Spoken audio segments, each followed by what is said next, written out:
Bien, ya podemos iniciar.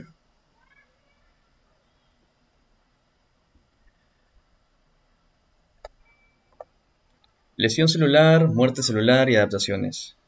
Soy Diego Dolorier y hoy hablaremos sobre lo que están viendo en la pantalla. El contenido que estoy creando para ustedes representa un reforzamiento para su lectura y la bibliografía corresponde a Patología Estructural y Funcional de Robbins y Contran, de la 10ª edición. Bien, nos preguntamos, ¿qué estudia la anatomía patológica? Pues no es otra cosa que el estudio de los cambios estructurales, bioquímicos y funcionales de células, tejidos y órganos que subyacen a la enfermedad. Existen diversas técnicas para poder analizar esto, desde morfológicas hasta moleculares, y pues también debemos entender que la patología representa un puente entre las ciencias básicas como lo son biología molecular, microbiología, fisiopatología, etcétera, etcétera, y las ciencias clínicas como la semiología. La anatomía patológica tradicionalmente se divide en dos: la general, que aborda procesos inflamatorios o no muy específicos que son muy parecidos en todo el organismo, y la sistémica, ¿no? Que aborda las alteraciones, como su nombre lo dice, de sistemas y de órganos en concreto. La primera mitad del curso se enfoca en la general y la segunda en la sistémica, ¿no?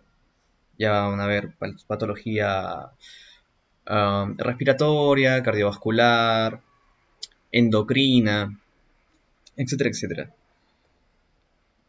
¿Cuáles son los 4 aspectos de un proceso patológico? Esto es muy importante, sobre todo para laboratorio, ya que puede ser una pregunta. Les pueden poner la lámina y les pueden preguntar, por ejemplo, ¿cuál es la etiología, no? Y pues la etiología no es otra cosa que la causa iniciadora de la enfermedad.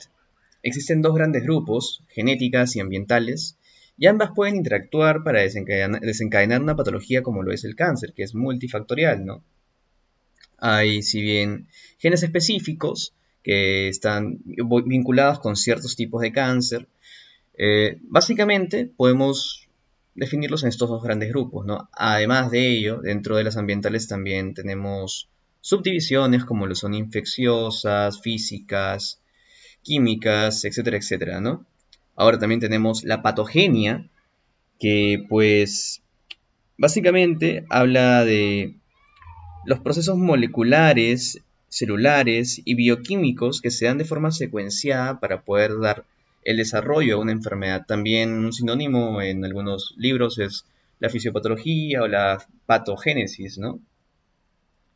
Y pues, por ejemplo, en los cambios morfológicos, que también es uno de los 4 aspectos del proceso patológico, hay modificaciones estructurales en las células o tejidos característicos de una enfermedad, ¿no? Por ejemplo, en el queloide, las fibras colágeno se ven engrosadas, ¿no? En el cáncer de células renales, las células se ven claras, con un citoplasma translúcido y con un núcleo central. Muchas cosas que van a ir relacionando con la parte práctica del curso. Luego tenemos las manifestaciones clínicas, que es uno de los aspectos más importantes del proceso patológico, pues aquí podemos definirlo como la consecuencia de los otros 3 aspectos de estos procesos patológicos. Y pues aquí están los signos y síntomas, signos como la canción de Soda Stereo. ¿Qué son los síntomas? Pues los síntomas son aquellas características subjetivas que te va a dar el paciente, ¿no? Siento dolor acá, siento un ardor aquí. Eso también va, pues, en la historia clínica. Pero los signos son aquellos que ustedes como personal de salud van a ver de forma objetiva, ¿no? Incluso medir, ¿no? Como lo son de repente la temperatura elevada, la presión arterial y, no sé, también la palidez, ¿no? Todo ello que uno puede ir observando como profesional de la salud, ¿no? Pues aquí también está la evolución clínica. Hay patologías agudas, hay otras crónicas y también el desenlace, ¿no? Que básicamente o te curas o se mantiene y se preserva o te mueres. Bueno, ahora vamos a la siguiente diapositiva. Aquí tenemos algo bastante interesante, ¿no? Tenemos la fotografía o el retrato de Rudolf Virchow, que es considerado el padre de la patología moderna. Él acuña este concepto de que la base de la enfermedad radica en una célula enferma, ¿no? ¿Qué quiere decir esto? Primero se lesiona tu célula y luego se lesionan tus tejidos. Hoy en día es bastante evidente, por decirlo de alguna forma, pero en aquel entonces, pues, era algo nuevo, ¿no? Y de la misma forma, de aquí a muchísimos años, cosas que hoy día ignoramos y parecen recién descubrimientos sorprendentes, van a ser simplemente una hoja más de los libros para estudiantes de medicina, ¿no? Y pues, nada, aquí tenemos también una ilustración que hice con muchas ganas, pero con pocos conocimientos de cómo manejar el pencil. Pero les explico. Arriba tenemos un miocardiocito normal, o sea, una célula del corazón.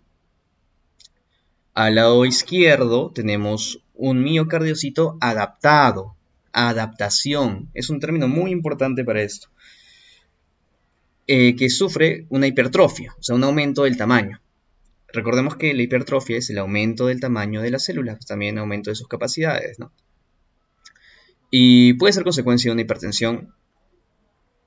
Y por otro lado tenemos un miocardiocito con una lesión reversible. ¿Qué quiere decir esto? Que no ha sido herido de muerte, ¿no? Ha sido herido tan solo. Sin embargo, si esta noxa se preserva, se mantiene, se incrementa, llegas a la muerte celular y esta muerte celular en el corazón puede llevar a un infarto miocardio agudo, a un IMA.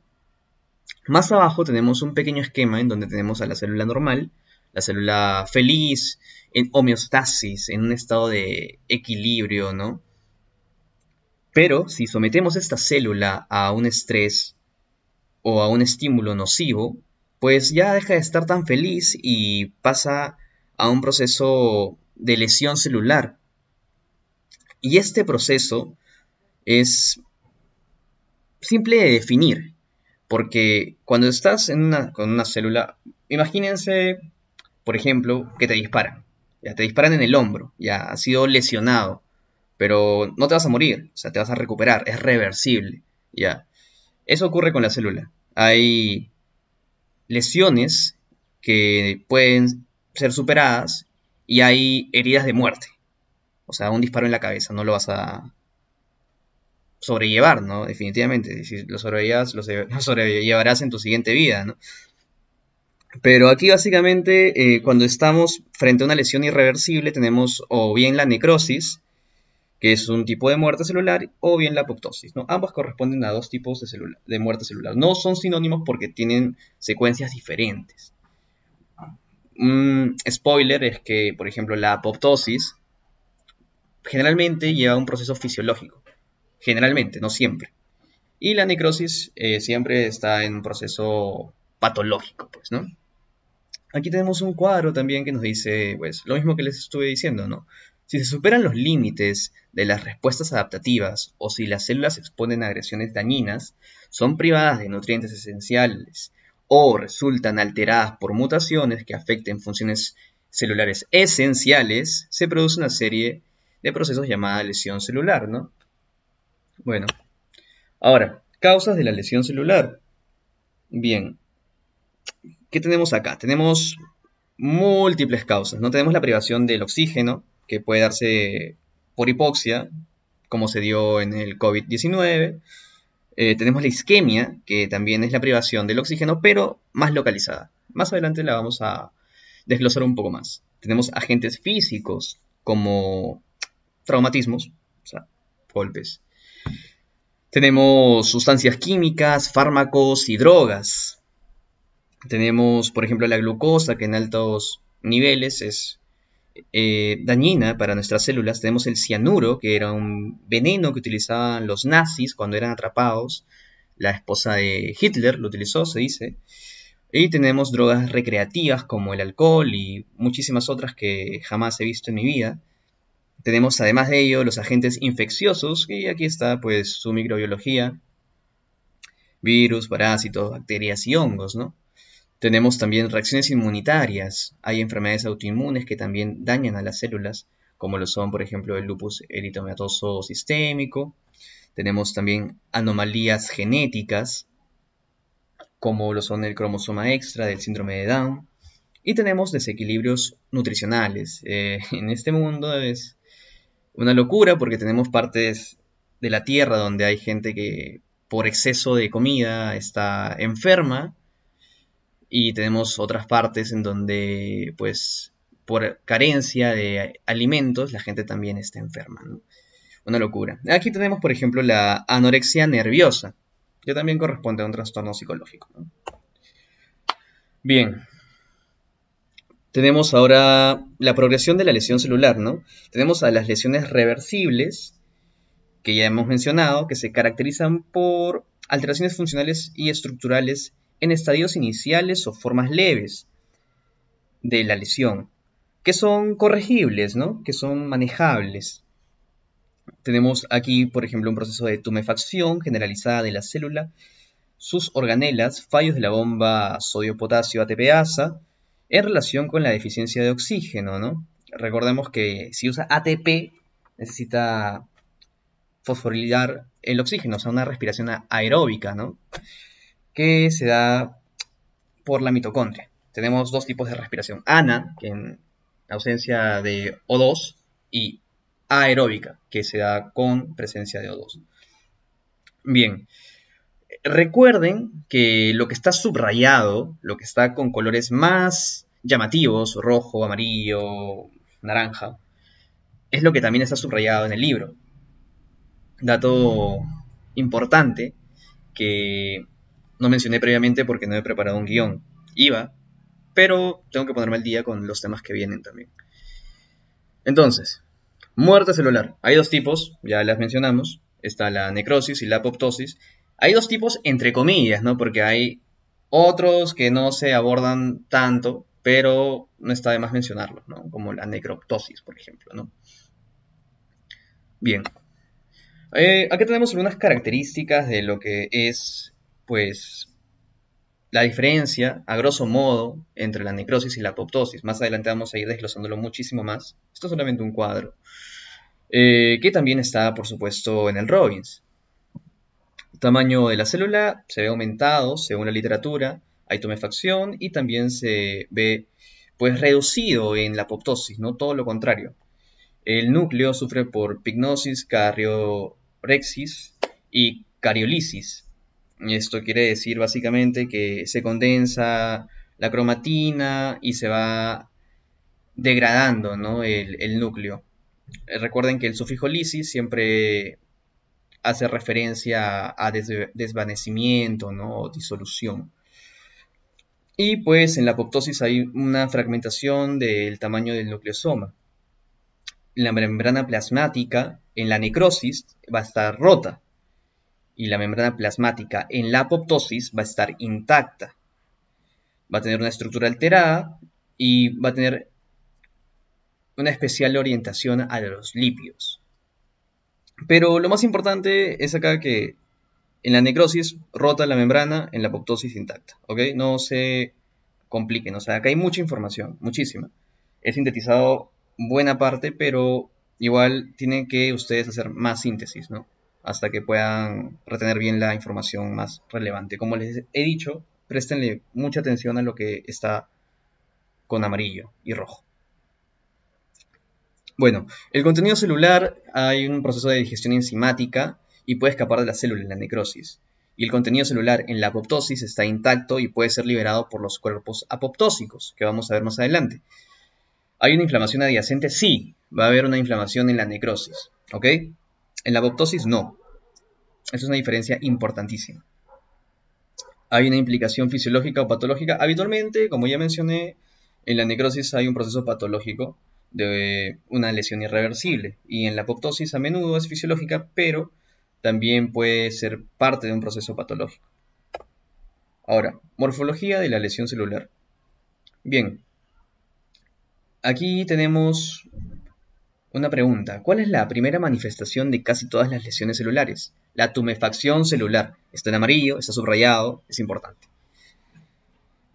Pues sí, cuando se afecta a muchas células puede causar palidez, mayor turgencia, un aumento del peso del órgano afectado, como el que están viendo en la fotografía derecha. Eso es un riñón que está pasando por un proceso de lesión celular, evidentemente. Hay una tumefacción, está la palidez, está la turgencia y está el aumento del órgano afectado. No se parece para nada a un riñón saludable, no fisiológico. Histológicamente puede observarse vacuolas transparentes desprendidos del retículo endoplasmático. Este patrón, si no es mortal, se puede llamar cambio hidrópico o degeneración vacuolar.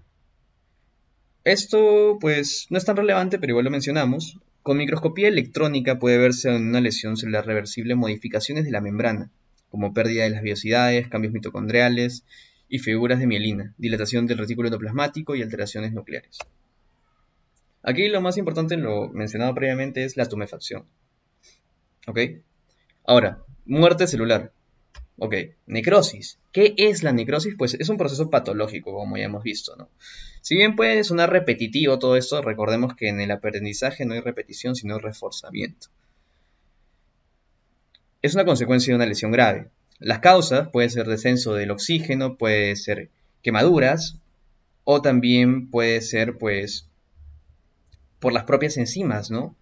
O proenzimas que hay en el páncreas, por ejemplo, ¿no? En donde se produce la pancreatitis. Bueno, acá tenemos una nota. En daños graves, enzimas lisosómicas escapan al citoplasma, digieren la célula, además salen del espacio extracelular y liberan patrones moleculares asociados al daño, ATP y ácido úrico. Pues algunas características de la necrosis son la desnaturalización de proteínas celulares, el escape del contenido celular por membranas dañadas, inflamación local importantísimo, digestión enzimática de la célula herida mortalmente. Continuando con la necrosis, tenemos que el escape asociado a necrosis de proteínas intracelulares a través de la membrana plasmática dañada y en el último término su entrada en la circulación constituyen la base de los análisis de sangre que detectan la lesión celular específica del tejido. En español, si tenemos una muerte celular que se puede estar dando en el corazón por un preinfarto, un infarto, tenemos troponina que va a ir a pues nuestra sangre, ¿no? Que se va a escapar porque se está desnaturalizando, se están saliendo de las células miocardiocíticas. Y entonces esa troponina sérica va a ser un marcador para poder identificar daño celular a nivel del corazón. Ejemplo, ¿no? Espero que se haya entendido. Pues hay un punto de no retorno para esto, ¿no?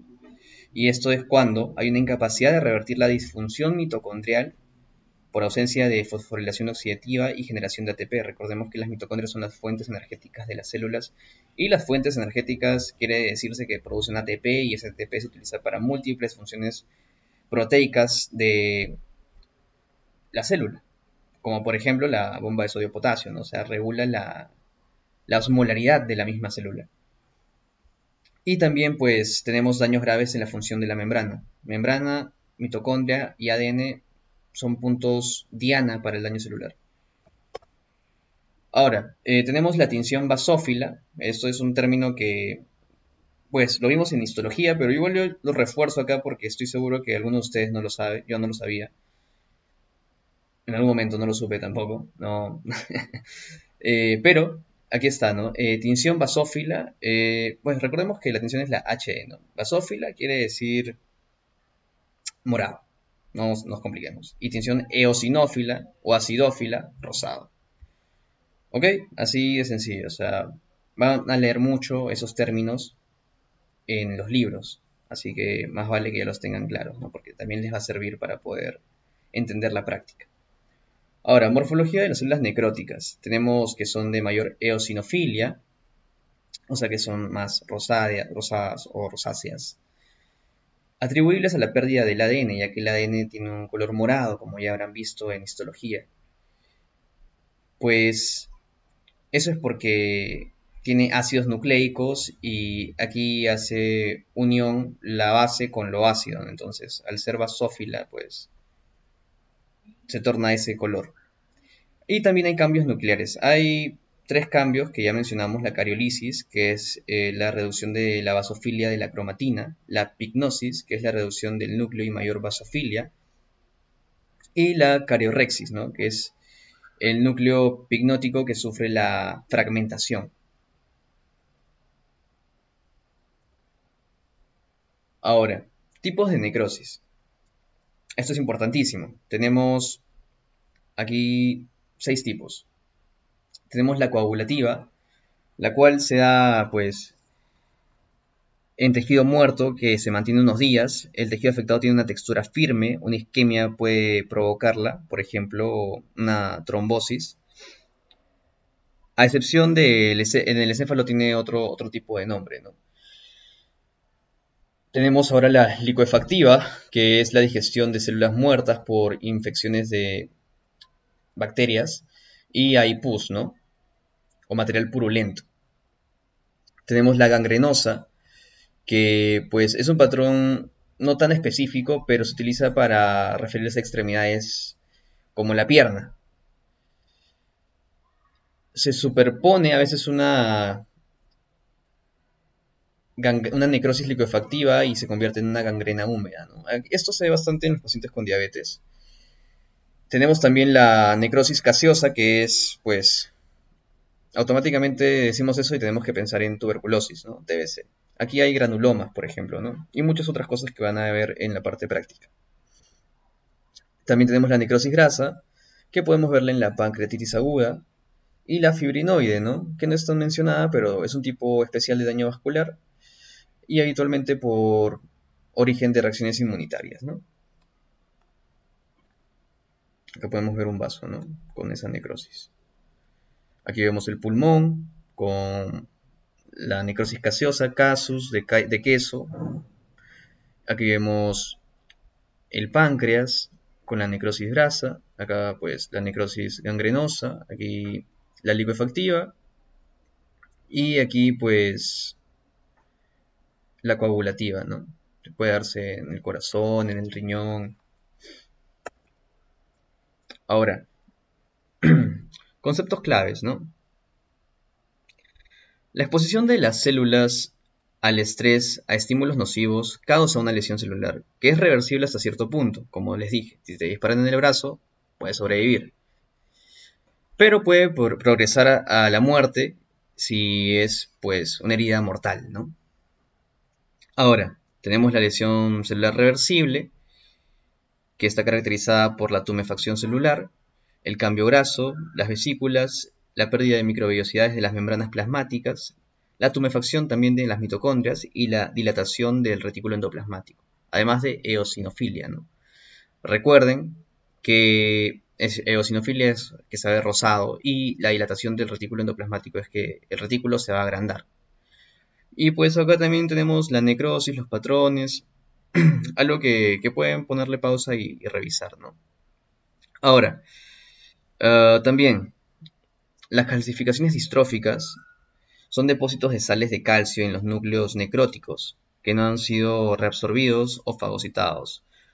Calcificación distrófica es algo que vamos a ver más adelante, pero como spoiler también les puedo decir que lo podemos ver en, por ejemplo, los ateromas, ¿no? Ahora, sobre la apoptosis, esto es un poco más amplio. Pues son un tipo de muerte celular inducida por un programa de suicidio estrictamente regulado en el cual las células destinadas a morir, activan enzimas intrínsecas que degradan el ADN genómico y las proteínas citoplasmáticas. Aquí hay esta fragmentación celular que les estaba mencionando, y pues también se generan estos cuerpos apoptósicos, ¿no?, que contienen porciones del citoplasma, del núcleo, y que eventualmente van a ser fagocitados, ¿no?, y pues así degradados, ¿no?, y ya, sin un proceso inflamatorio adyacente. Hay causas fisiológicas y patológicas, ¿no? A ver, Recuerden, los colores. Importancia. La muerte por apoptosis es un fenómeno normal que sirve para eliminar células que ya no son necesarias, o como mecanismo para mantener un número constante de varias poblaciones celulares en los tejidos. Pues se usa para la retirada de células supernumerarias, que se puede dar durante el desarrollo esencial para la involución de estructuras primordiales y remodelación de tejidos de maduración, una muerte celular programada. ¿Qué quiere decir en español? Que durante la embriogénesis o durante el desarrollo fetal hay estructuras que van siendo involucionadas, pues, ¿no? Para poder generar las que vamos a necesitar al momento de nacer. Eso es una involución programada. Si no, naceríamos, pues, no lo sé, con cola, ¿no? Y son casos que se dan, ¿no? Como saben, también hay ese tipo de malformaciones. Pero bueno, continuando. Involución de tejidos dependientes de hormonas al desaparecer estas, ¿no? Pues, por ejemplo, la degeneración de células endometriales durante el ciclo menstrual, la atresia de folículos ováricos en la menopausia, ¿no? También, pues son grupos celulares que se van reduciendo, involucionando o atrofiando, como quieras llamarlo, porque las hormonas de las que dependen para poder proliferarse o trabajar activamente ya no les llegan, ¿no? Por procesos de envejecimiento, por cambios fisiológicos, etcétera, etcétera, ¿no? Recambio celular en poblaciones de células en proliferación, por ejemplo, linfocitos inmaduros de la médula ósea y timo, los linfocitos B de centros germinales, que no expresan receptores antígenos útiles, todavía están inmaduros. Ahora, eliminación de linfocitos autorreactivos potencialmente peligrosos. Esto es cuando se identifica un linfocito autorreactivo, o sea, que tiene potencial para generar un problema autoinmune. También se les programa para hacer apoptosis y así prevenir estas reacciones, ¿no? También tenemos a las muertes de células que hayan cumplido su objetivo útil, como todo en la vida, cuando ya has cumplido un ciclo, debe de morir. Y, por ejemplo, las células, bueno, los hematíes, ¿no? Tienen un ciclo de vida de 120 días. Hay otras como los neutrófilos que es mucho más breve. Pero una vez que han reaccionado, por ejemplo, a la respuesta inflamatoria a estos neutrófilos, ya no tiene sentido que continúen existiendo y pues terminan por provocarse la apoptosis, ¿no? Ahora, la apoptosis en condiciones patológicas. La apoptosis elimina células que están lesionadas sin posibilidad de reparación, limitando el daño colateral. Cabe resaltar, la muerte por apoptosis es la responsable de la pérdida de células de distintos estadios patológicos, ¿no?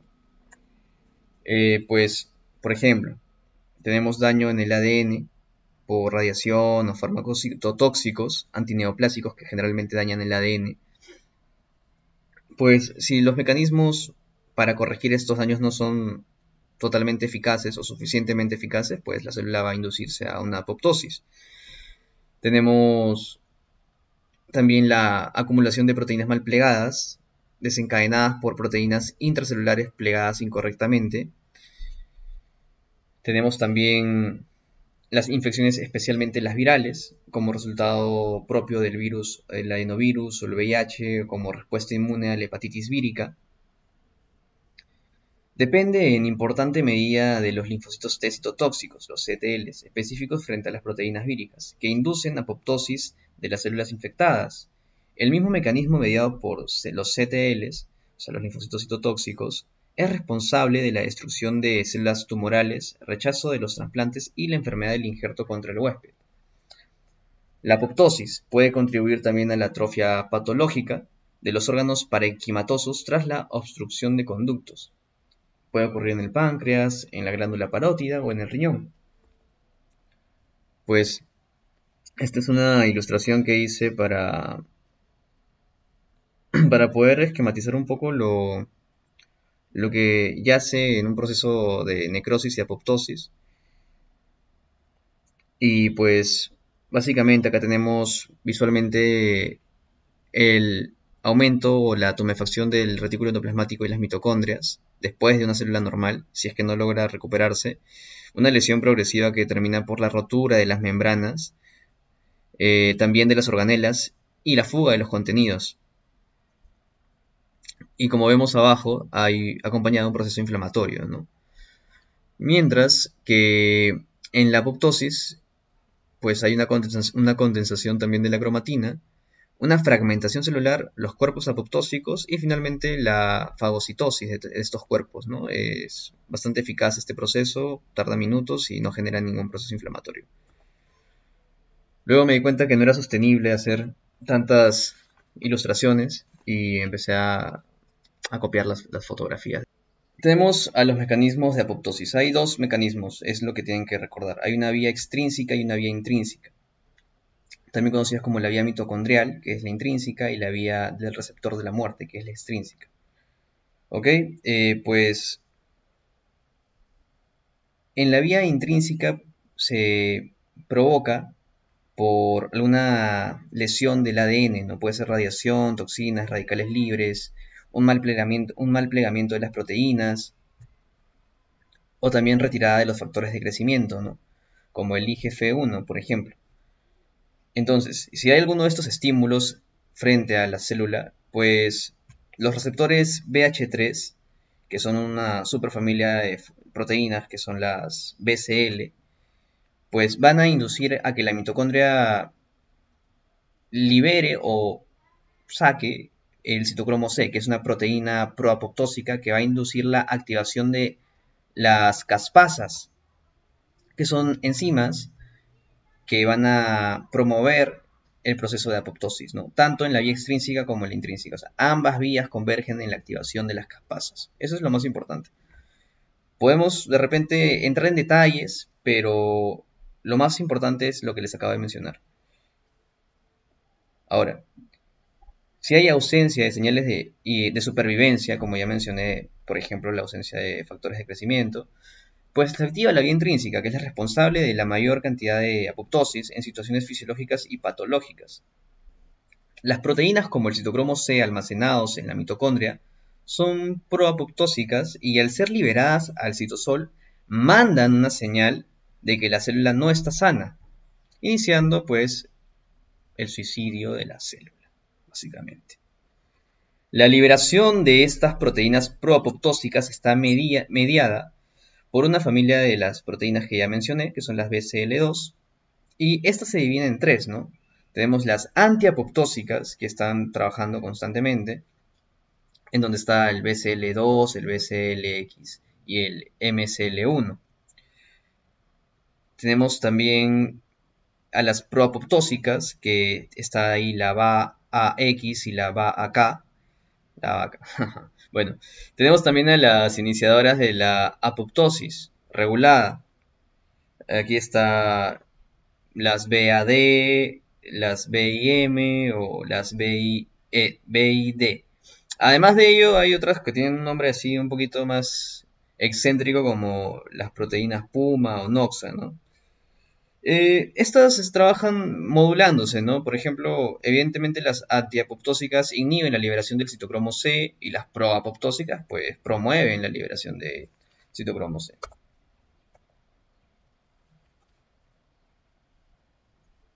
Bueno, ahora, sobre la vía intrínseca tenemos a las proteínas ya BCL mencionadas, tenemos a la célula, vamos a ver el cuadro, vamos a ver el dibujo, a ver qué nos dice. Tenemos a una célula viable que recibe en su proteína transmembrana de membrana, bueno, en su proteína transmembrana, una señal de supervivencia como lo es el factor de crecimiento. Esto hace que la proteína produzca sus proteínas BCL antiapoptósicas, como el BCLX, el BCL2, ¿ok? Y esto inhibe a su vez la liberación del citocromo C, lo mantiene dentro de la mitocondria. Y eso promueve la supervivencia celular. Ahora, tenemos la apoptosis. Aquí pues hay una noxa, que es la radiación en este caso, y hay una ausencia de las señales también de supervivencia, ¿no? Además de ello también pueden haber las proteínas mal plegadas, o sea, pobre célula, ¿no? O sea, tiene un mal día, definitivamente. Pero la célula que es un poco border tiene una sola decisión para ese tipo de situaciones, cuando supera la capacidad de poder corregir el daño, que es la liberación del citocromo C por la activación de estas proteínas proapoptósicas, como es el VAX o el BAC, y también el antagonismo de las BCL para liberar el citocromo C y activar las caspasas para así finalmente darle fin a su vida, ¿no? O sea, pobre célula. Tenía todo un futuro por delante, pero eligió el camino de la radiación. Ahora, tenemos la vía extrínseca, que es por el receptor de la muerte. Se inicia con la ocupación de los receptores de la muerte de la membrana plasmática, o sea, factor de necrosis tumoral tipo 1 y FAS CD95, ¿no? Pues aquí podemos decir que esta vía se inhibe por una proteína llamada FLIP, como podemos ver en este dibujo, ¿no? Vamos a ver este dibujo que está ilustrando mejor lo que quiero explicarles. Bueno, aquí tenemos una célula, acá arriba, que puede ser un linfocito CTL, para destruir células infectadas por virus o tumorales. Y acá tenemos un linfocito T, por ejemplo, autorreactivo, ¿no? O sea, este quiere atacarle a este, para poder evitar daños, ¿no? En el tejido, en el organismo, en el ser humano. Puede ser una célula cancerígena o una célula infectada.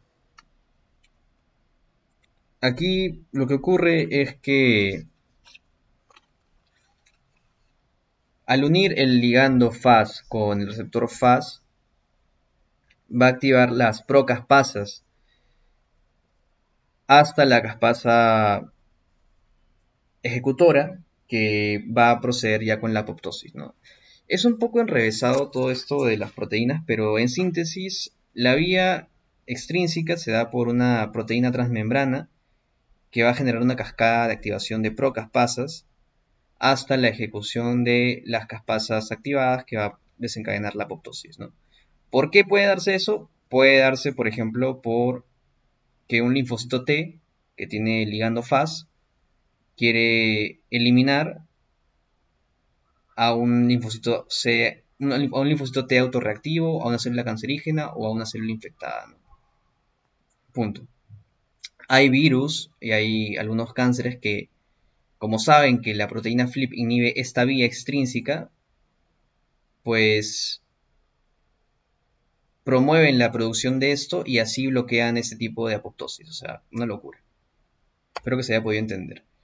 Bueno, ambas convergen, como ya mencionamos, y son iniciadas de forma radicalmente distinta por moléculas totalmente distintas también, pero pueden haber interconexiones entre ambas y la activación combinada de ambas vías pues asegura un golpe mortal a la célula.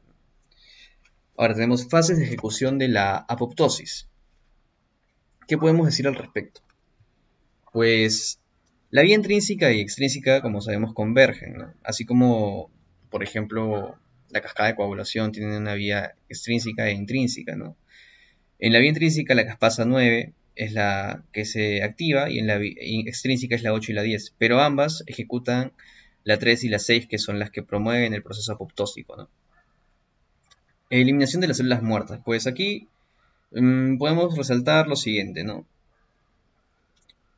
Cuando la célula se está muriendo por apoptosis, por ejemplo, y empieza a sacar estos cuerpos apoptósicos, promueve una serie de señales que llaman la atención de los fagocitos, como quien dice que le lanza una mirada atractiva, una mirada sexy que le dice ven. Entonces, tal cual el fagocito se acerca y pues procede a comerse el cuerpo apoptósico, así de sencillo. Entonces, este proceso se llama esferocitosis y es muy eficaz. Además de ello, limita las reacciones inflamatorias, incluso en procesos de apoptosis extensos. ¿Ok? Ahora, lo que les dije hace rato, hay otros mecanismos de muerte celular aparte de los ya mencionados, ¿no? Hay la necroptosis, que es un híbrido que comparte aspectos tanto de uno como de otro, y también se llama necrosis programada, ¿no?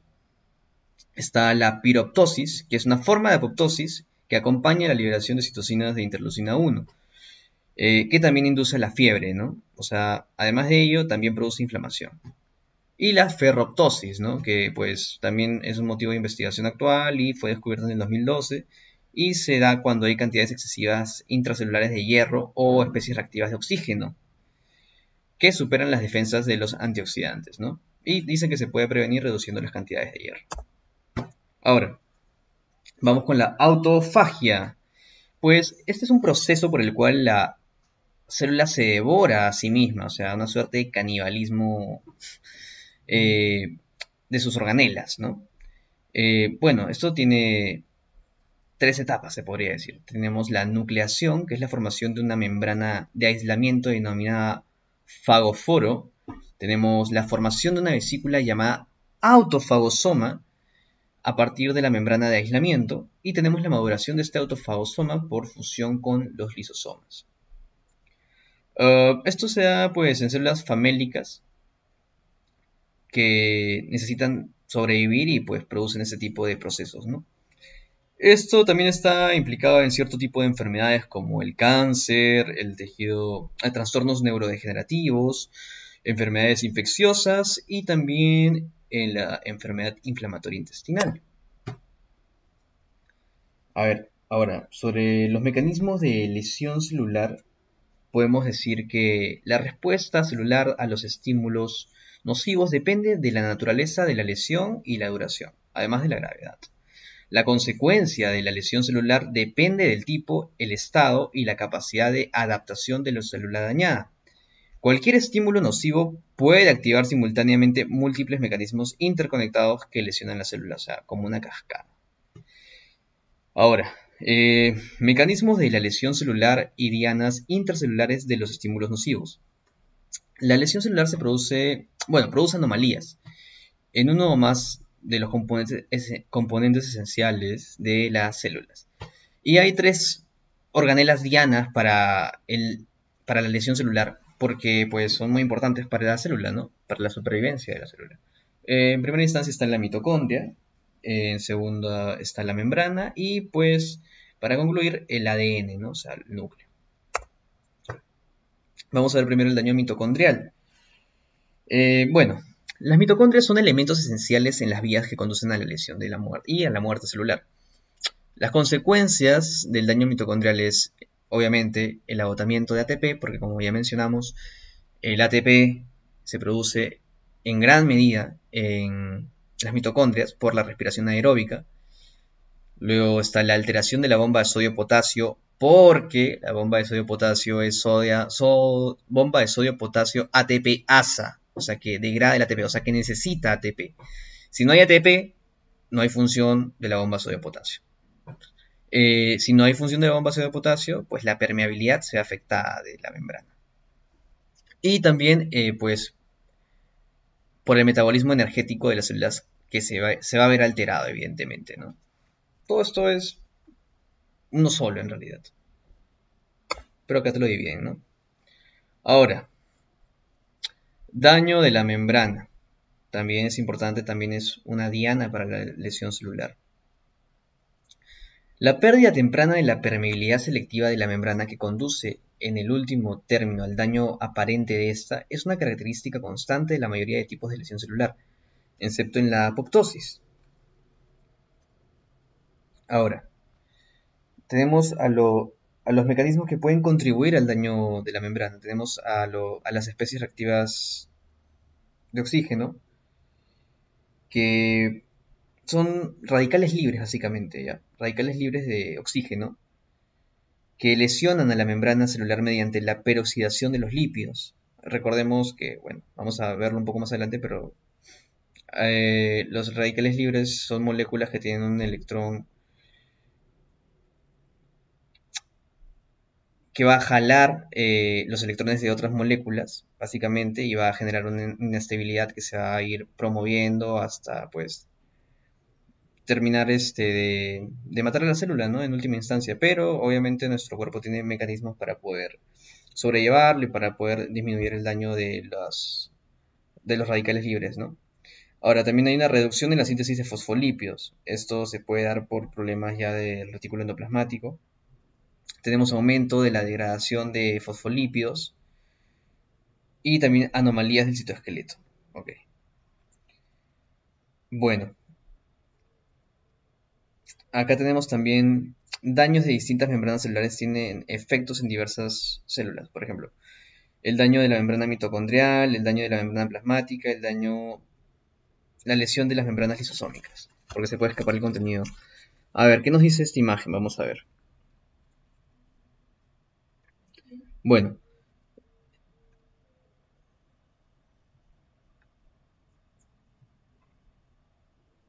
acá nos dice que hay una pérdida de fosfolípidos por descenso del oxígeno y por ende descenso del ATP. Además de ello, también están las especies reactivas del oxígeno, que son los ERO, que provocan la peroxidación de lípidos, que produce una pérdida en última instancia de lípidos. Se aumenta el calcio citosólico, el cual siempre está en niveles muy bajos, como 0.01 microlitros, si no me equivoco. Activa la activación de fosfolipasas, que pues son enzimas que degradan los fosfolípidos, que aumenta la degradación de los fosfolípidos y pues genera productos de degradación de lípidos, ¿no? Que también dañan la membrana. Y la activación de proteasas que también dañan al citoesqueleto. A ver, ahora vamos con el daño del ADN.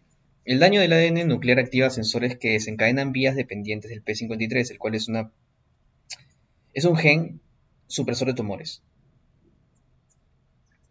Y pues si este gen falla, se empiezan a generar daños en la estructura del ADN, ¿no? Y se puede provocar divisiones eh, malignas de esta célula que desencadenan en tumores.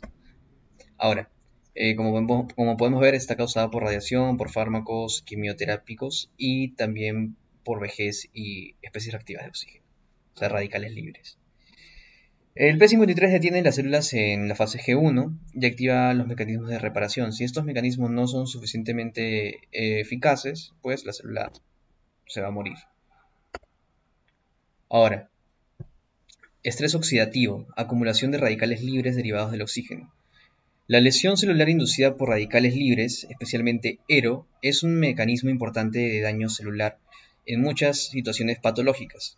Como podemos ver, aquí están los átomos tranquilos, están los radicales libres, que son moléculas muy reactivas, y tenemos a los antioxidantes que pues apaciguan el daño de los radicales libres, ¿no?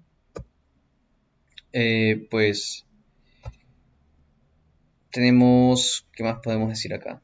Bueno, son sustancias químicas con un electrón no emparejado, altamente reactivas, que atacan y modifican las moléculas adyacentes, como proteínas, lípidos, hidratos de carbono, ácidos nucleicos, muchas de las cuales son componentes clave para la membrana y núcleos celulares. Algunas reacciones son autocatalíticas, de modo que también se convierten en radicales libres propagando esta cadena lesiva. Algunas formas de manejar esto es con los antioxidantes, como ya mencioné, hay muchos antioxidantes en la nutrición que podemos utilizar. Están las antiocianinas, que son eh, que podemos encontrarlos en las uvas, en la chicha y en el vino. Además de ello está también el omega 3, ¿no? Y los polifenoles. O sea, hay una gran variedad que contribuyen a este tipo de manejo de los radicales libres. Pues los ERO, que son especies reactivas de oxígeno, les pongo acá el término completo para si en algún momento les preguntan qué significa ERO, las siglas. Pues se producen normalmente durante la respiración mitocondrial y la producción de energía, pero son degradadas por los depuradores de ERO intracelular. Estos sistemas permiten un equilibrio en el cual los radicales libres existen en concentraciones muy bajas, sin causar daño. La producción excesiva o la depuración baja hace que entremos en un estrés oxidativo, el cual está implicado en muchos procesos patológicos. Los leucocitos, neutrófilos y macrófagos también los producen durante el proceso inflamatorio y pueden estar involucradas en procesos neoplásicos malignos como el cáncer de células claras, como lo es en el Alzheimer o como lo es en el mismo envejecimiento, ¿no? Que pues, es algo natural, pero es algo que se puede retardar con antioxidantes, con el consumo de antioxidantes. Ahora, producción y eliminación de las especies reactivas de oxígeno. Tenemos la generación de radicales libres, reacciones de reducción, oxidación durante los procesos metabólicos normales. O sea, la simple respiración nos envejece, porque el oxígeno pues nos daña. Así es. Cada respiro te acerca un poco más a la muerte, ¿no? También pues la absorción de energía radiante, o sea, como los rayos UV, por ejemplo. Tenemos también los leucocitos activados, la inflamación también produce los radicales libres. eh, el metabolismo enzimático de sustancias químicas exógenas, los metales en transición y el óxido nítrico, ¿no? Todos ellos generan radicales libres. La eliminación de los radicales libres, pues nada, la célula para poder mantener esto a raya ha desarrollado diferentes mecanismos enzimáticos como la catalasa, el superóxido dismutasa, el glutatión peroxidasa, los antioxidantes, proteínas como la transferrina, ferritina, lactoferrina y ceruloplasmina nos ayudan a mantener a raya a los radicales libres. A efectos patológicos de los radicales libres, como ERO y otros, ¿no? Pues aquí está la peroxidación de los lípidos en las membranas, que ya hablamos, la modificación oxidativa de las proteínas, las lesiones del ADN y... A ver, ¿qué más tenemos acá? Tenemos una imagen. Vamos a analizar un poco este gráfico. Producción de ERO. Bueno, eh, esto va a desencadenar los siguientes procesos patológicos, como la peroxidación lipídica, que va a provocar daño en la membrana, las modificaciones de proteínas que provocan un mal plegamiento de estas, y también el daño en el ADN con mutaciones en el genoma. Alteraciones de la homeostasis del calcio. Pues los iones de calcio normalmente funcionan como segundos mensajeros en varias vías de señales, y como sabemos en la célula están dentro del retículo endoplasmático, ¿no? Entonces, si se liberan al citoplasma, estas células en cantidades, o sea, si se liberan en el citoplasma en cantidades excesivas, son una fuente importante de lesión celular, el calcio. El calcio citosólico se encuentra normalmente en concentraciones muy bajas, como ya les mencioné en 0.01 microlitros, no, microgramos por litro, por microlitro. Y si es excesiva puede causar lesión por varios mecanismos. La acumulación de calcio en mitocondrias provoca apertura del poro y fracaso de la síntesis de ATP. El calcio citosólico aumentado activa varias enzimas con defectos potencialmente perjudiciales para las células. Esas enzimas son las fosfolipasas, las proteasas, las endonucleasas y las ATPasas. Bien, como podemos ver, acá tenemos el agente lesivo que es el calcio, que también puede ser liberado por el retículo endoplasmático, la mitocondria. Al aumentar, provoca la activación de enzimas celulares como la proteasa o la fosfolipasa, que disminuye la cantidad de lípidos y hace daño celular. Produce también endonucleasas, que pues va a provocar daño nuclear. Y también tenemos la ATPasa, ¿no? Que pues como su nombre lo dice va a degradar el ATP. Entonces tenemos menos energía, tenemos un genoma deficiente y una potencial replicación dañina, y tenemos también daños a nivel de la membrana. Y pues aquí, acá puse un meme, ¿no? No sé por qué en ese momento pensé que era una buena idea. Ya haber estado por la 10ª hora en la preparación de este material y pues con mucho sueño probablemente. Ahora, tenemos el estrés del retículo endoplasmático.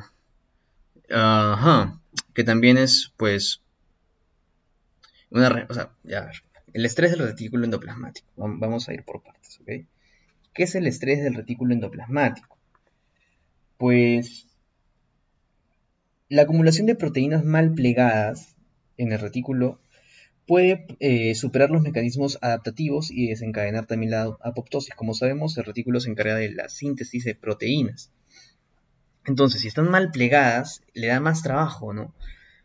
Hay un dogma molecular que es ADN, ARN, ADN, ARN, ARN mensajero, proteínas, ¿no? Entonces, lo normal es que del ARN salgan las proteínas y estas chaperonas que va a provocar el retículo endoplasmático, pues las plieguen bien y puedan madurar y trabajar y cumplir las funciones que se necesita para la subsistencia de la célula, ¿no? Ahora, tenemos que si hay alteraciones metabólicas por bajos depósitos de energía, por ejemplo, o agresiones químicas, hay un exceso de proteínas mal plegadas y esto provoca un estrés en el retículo endoplasmático. ¿Esto que provoca? Una demanda de mayor plegamiento de proteínas, o sea, le da más chamba, le da más trabajo. Mi primera chamba, ya. Esta capacidad de plegar las proteínas va a ser superada por la demanda que tiene el retículo endoplasmático. Entonces va a empezar a plegarlas de forma poco efectiva, por decirlo de alguna forma, ¿no? O inefectiva.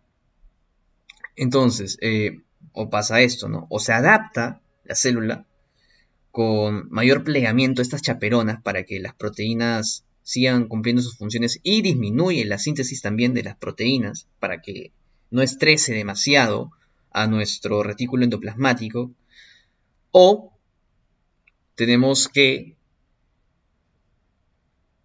pues se muere, ya. O sea, supera las capacidades del retículo y termina fracasando en la adaptación y provoca la apoptosis. Ya está. Algunas enfermedades que se dan por un mal plegamiento de proteínas tenemos la fibrosis quística, tenemos el Alzheimer y tenemos pues otras, ¿no? También de índole algunas congénitas, genéticas. Bien, ahora, correlación clínico-patológica. Ejemplos de lesión y muerte celular. Bueno, la hipoxia e isquemia. La isquemia es la causa más frecuente de lesión celular en la medicina clínica. O sea, es súper importante la isquemia. ¿Por qué se da la isquemia? Se puede dar por un trombo. ¿Por qué se da un trombo? Pues porque comes mucha grasa, ¿no? Puede ser. Puede ser que también se produzca una embolia, se produzca hasta por un ateroma puede provocar una isquemia también. Se desarrolla como consecuencia de una hipoxia inducida por la reducción del flujo sanguíneo, con más frecuencia debido a una obstrucción arterial mecánica, miren, justo. Así pues, el metabolismo aeróbico cesa, o sea, ya no hay una respiración por oxígeno porque los glóbulos rojos que transportan el oxígeno ya no llegan a irrigar esa parte y se causa una isquemia. La diferencia, como ya mencioné, en isquemia y hipoxia es que la isquemia es más local, es flujo sanguíneo en un tejido específico y la hipoxia es más sistémica, ¿no? Como ya mencionamos, pues se daba en el COVID-19. Bueno, a ver, vamos con la siguiente. Mecanismos de lesión celular isquémica. La fosforilación oxidativa resulta insuficiente y la producción de ATP disminuye. Disminuye el ATP. ¿Qué pasa cuando cuando disminuye el ATP? Pues ya sabemos qué es lo que pasa, ¿no? Se daña la membrana, se dañan las funciones celulares, no hay oxígeno. Pues obviamente no hay oxígeno y eso provoca ATP, pero ya. Entonces, si no hay ATP, la bomba de sodio de potasio no funciona, por ejemplo, ¿no? Hay una serie de lesiones que se van produciendo por la carencia de ATP que pues nos pueden llevar a la muerte celular, ¿no? Ahora, pues al principio provoca una lesión reversible, nos dice, ¿no? Como puede ser en un infarto. Y después la muerte celular por necrosis, una necrosis coagulativa que también se da en el infarto miocardio agudo, cuando ya pues no se logra tratar al paciente y termina pues por morirse, ¿no? Recordemos que muchas de estas veces se provoca por un trombo en las arterias coronarias que debe ser tratada con un stent, que es un procedimiento quirúrgico, o con, pues, anticoagulantes, vasodilatadores, etcétera, etcétera, ¿no? Ahora, ¿qué dice? Una respuesta protectora frente a estas noxias se da gracias al factor 1 inducible por hipoxia. O sea, cuando tenemos un proceso isquémico, pues tenemos un factor que nos ayuda a que las células se preserven, reduzcan un poco su metabolismo, que es el factor 1 inducible por hipoxia. O sea, isquemia, un factor que nos protege, factor 1 inducible por hipoxia, o sea, HIF1, que promueve la formación de nuevos vasos, estimula vías de supervivencia y aumenta la glucólisis. Acá tenemos un cuadrito que nos pues, ilustra bastante bien lo que ocurre, ¿no? Una isquemia, pues sí, hay una obstrucción que no permite que la sangre llegue a esta parte, como pueden ver está más pálido ya que está rojo. Entonces la mitocondria, nuestra mitocondria, tan sensible la mitocondria, pues reduce la fosforilación oxidativa y reduce el ATP, ¿no? O sea, ya no hay, o sea, ATP, puede haber ADP, puede haber adenosín monofosfato, adenosín bifosfato, pero no va a haber adenosín de trifosfato, que es lo que necesitamos. Entonces, bueno, se reduce la capacidad de la bomba de sodio, hay mayor glucólisis anaeróbica y pues también se produce la separación de ribosomas que disminuyen la síntesis de proteínas. Pues esto también aumenta la acidez, que va a reducir el pH, que es bueno, como sabemos. Eh, ¿Qué más? ¿Qué más? Bueno, bueno, ya esto es importante. Tumefacción, ya sabemos que es uno de los primeros indicadores, si es que no el primero, de una lesión celular, la tumefacción celular, la tumefacción también del retículo endoplasmático y la pérdida de microvellosidades, ¿no? Esto es súper interesante, esto también es súper importante.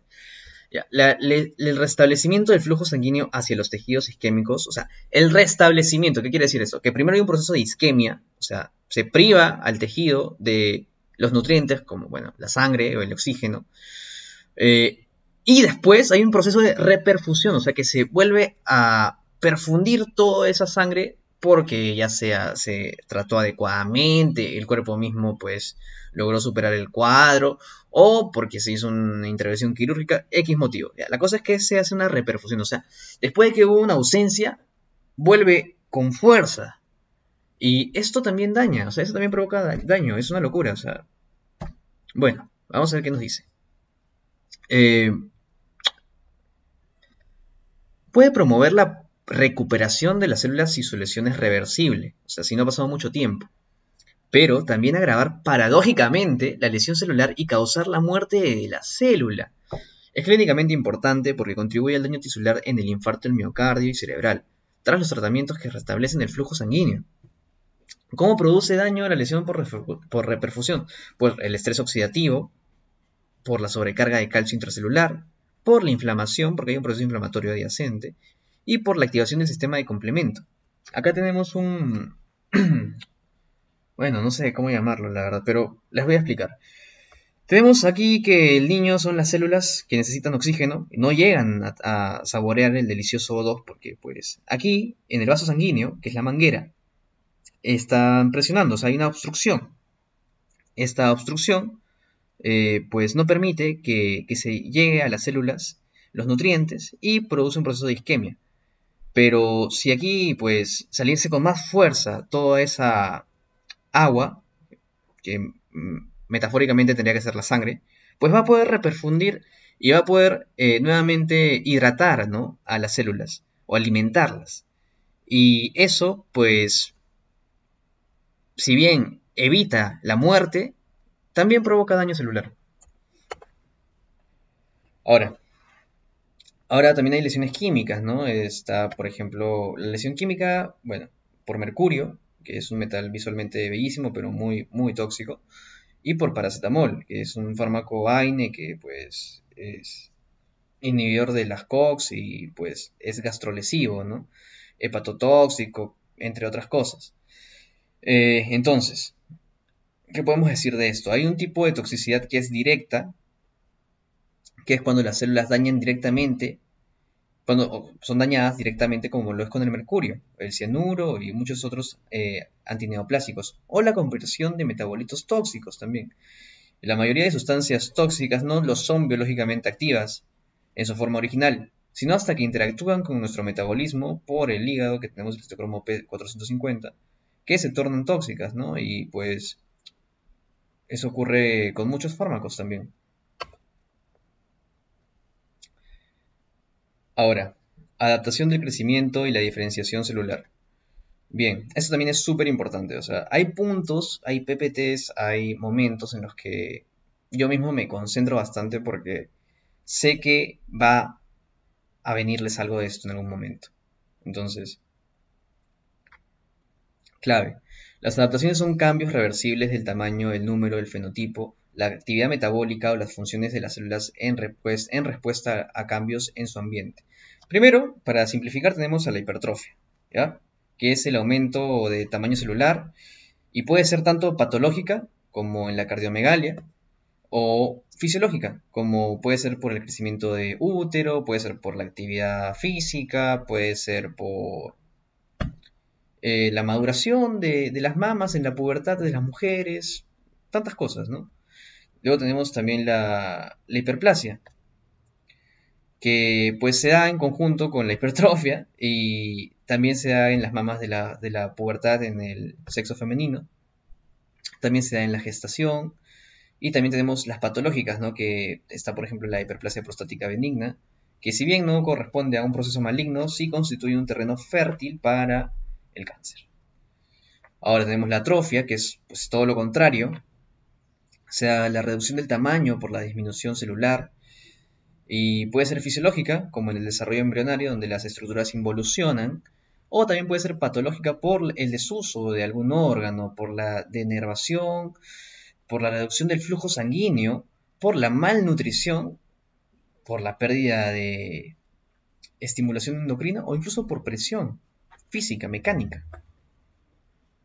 Y por último tenemos la metaplasia, que es un cambio reversible en el cual un tipo de celular es reemplazado por otro tipo. Por ejemplo, las células cilíndricas de las vías respiratorias, ¿no? Del fumador se van haciendo escamosas conforme vas fumando, fumando, fumando para poder adaptarse a esa noxa constante al que estás sometiendo a tu cuerpo. A ver, ahora tenemos acumulaciones intracelulares. Pues aquí puedo decir que la más importante es la esteatosis, ya que la van a ver bastante. Es la más importante. Y también la antracosis, que es un tipo de pigmento, ¿no?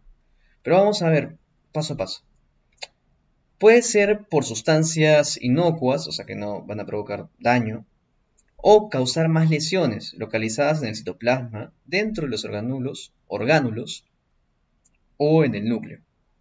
Hay cuatro mecanismos. Está por eliminación inadecuada, por acumulación de una sustancia endógena por defectos génicos, por la incapacidad de degradar un metabolito, que pues son enfermedades de depósito lisosomal, y por el depósito y acumulación de una sustancia exógena anómala. Vamos a desglosar un poco más esto. Tenemos acá una pequeña ilustración. A mí me encanta la primera. Esto sería un hepatocito, ¿no? Definitivamente. Célula normal. Y pues se convierte en un hepatocito graso, en una célula. Aparentemente en el microscopio se van a ver como un adipocito, pero no, es un hepatocito cuyo núcleo ha sido empujado hacia el extremo del citoplasma por la gota de ácido graso que se encuentra dentro de ella. Ahora, también hay mutaciones de proteínas, defectos de plegamientos, transporte y proteínas como ya hemos visto. Esta ausencia de enzimas que pues degradan sustratos complejos a productos solubles y también se forman estas vesículas, ¿no? Como pueden ver, casi toda esa información de vesículas dentro de la célula.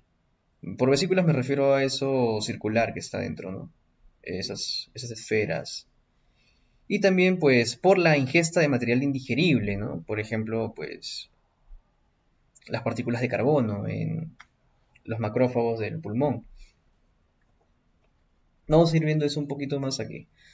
Bueno, aquí tenemos acumulaciones intracelulares. Tenemos a los lípidos, en donde está la esteatosis, que describe acumulaciones anómalas de triglicéridos en células. Tenemos el colesterol y ésteres de colesterol, como en la aterosclerosis o la colesterolosis. Pues también tenemos la acumulación de proteínas. Pues aquí dice intracelulares, pero también puede ser en la matriz extracelular. También se ven como gotículas, como vacuolas o como agregados redondeados dentro del citosol, igual que la estetosis. Pues causas, defectos del transporte de proteínas, acumulación de proteínas, como se da, por ejemplo, en el ovillo neurofibrilar, en el Alzheimer, y también agregación de proteínas anómalas, que también pues, se da en el Alzheimer, donde también hay amiloidosis, ¿no? El cambio hialino, el cual es, pues, más un tema descriptivo histopatológico, en donde pues se forman los cuerpos de Russell o también hay una hialinosis por alcoholismo y tienen un color pues rosáceo, ¿no? Con una tinción He. Tenemos el glucógeno. Los depósitos excesivos se observan en pacientes con anomalías del metabolismo de la glucosa o del glucógeno. Pues aquí están las enfermedades por depósito de glucógeno y recordemos que el glucógeno es una fuente de glucosa almacenada en el citoplasma dentro de las células sanas. Y finalmente, la más interesante, la de los pigmentos. Aquí pues están pigmentos exógenos como lo son el carbón. Todos los que vivimos en ciudad pues tenemos carbón, si fumamos pues también más partículas que han sido pues fagocitadas y no han sido disueltas y se encuentran como puntitos negros en nuestros pulmones. Y también los tatuajes, ¿no?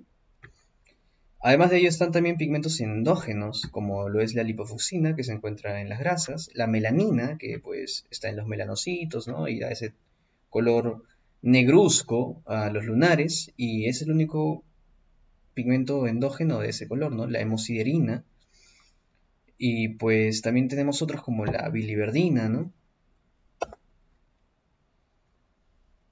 Ahora, pues, a ver, calcificaciones patológicas. Tenemos dos grupos importantes. Tenemos las distróficas y las metastásicas. Las calcificaciones patológicas son el depósito tisular anormal de sales de calcio en conjunto con cantidades menores de hierro, magnesio y otras sales minerales. Sobre las distróficas podemos decir que se encuentran en áreas de necrosis, en ateromas y en válvulas cardíacas dañadas o envejecidas. Con frecuencia son causas de disfunción del órgano porque lo estenosa, lo endurece, y el calcio sérico pues es normal en estos casos. Sin embargo, en las metastásicas puede haber calcificaciones metastásicas en tejidos normales siempre que haya una hipercalcemia. Puede acentuar también las calcificaciones distróficas, o sea, la metastásica puede acentuar un problema ya distrófico que tengas previamente. Puede ser por una mayor secreción de la hormona paratiroidea, que como sabemos se encarga del metabolismo del calcio, la paratiroides. Puede ser un tumor en la paratiroides. Puede ser también la resorción de tejido óseo secundaria a tumores primarios como en el mieloma múltiple o la leucemia. Puede ser también por trastornos relacionados con la vitamina D y también por una insuficiencia renal. Envejecimiento celular. Bueno, al igual que todo, las células también envejecen, como ya hemos hablado, y es el resultado del deterioro progresivo de la función y la viabilidad celular causado por anomalías genéticas y la acumulación celular y molecular debido a los efectos de exposición a influencias exógenas. Hay daño del ADN, también hay pues senectud celular. Senectud es un término que deben acuñar a su léxico clínico. O a su léxico científico, más que nada, ¿no? Pero básicamente quiere decir que, bueno, todas las células tienen cierta capacidad limitada de replicarse a sí mismas, ¿ok? Y a un punto en el que ya no es posible que continúen con esto. Entonces entran en un estado de senectud celular, ¿no? Esto se da, según investigaciones ya no tan recientes, por los telómeros. Los telómeros son los extremos que se encuentran en los cromosomas, como en sus pasadores, la punta de plástico, que no recuerdo cómo se llama, acetato creo que le decían, ya, esa puntita de su pasador es el telómero de un cromosoma. Y esa puntita se va cortando hasta que la célula llega a la senectud y ya no tiene la capacidad de replicarse. Se decía hace años que una de las formas para lograr la inmortalidad era preservar la longitud de los telómeros, ¿no? Se han hecho experimentos con ratones, me parece que sí, han habido avances y todo ello, pero bueno. Y finalmente, desregulación de detección de nutrientes. Pues aquí lo más importante es que nos dice, si bien no está muy claro, de acuerdo a la literatura, todo esto aún, Sí, la restricción calórica puede aumentar la longevidad, ¿no? Y pues promover las sirtuinas, que son unas proteínas que también las promueven, que promueven una vida extensa y también reduce de cierta forma la expresión de genes que generan la apoptosis, ¿no? Y también evitan los daños por radicales libres. O sea, una maravilla la sirtuina. Bueno, muy bien, para concluir con esta presentación, vamos a hablar un poco sobre el cuadro que tenemos a la derecha. Básicamente habla sobre los telómeros también. Como les platicaba hace un toque, los telómeros se van acortando conforme nos vamos a replicando, conforme nuestras células se van replicando. Y llega un punto en el que está bastante acortado antes de la finitud celular, en donde hay más probabilidades de que la replicación o la división conlleve un proceso neoplásico maligno, ¿no? Es algo bastante interesante y pues básicamente eso sería todo. Tengo que perfeccionar varias cosas todavía en estas presentaciones. Me agrada hacerlo, espero que les haya servido, espero que les sirva, aunque les sirva en una pregunta de cualquier examen me siento servido y voy a ponerme al día en estas semanas que me quedan. Y nada, es básicamente dicen que el mejor momento para empezar a hacer las cosas fue ayer y el segundo mejor momento es hoy. Así que a darle con todo, que para tenerlo todo primero hay que darlo todo.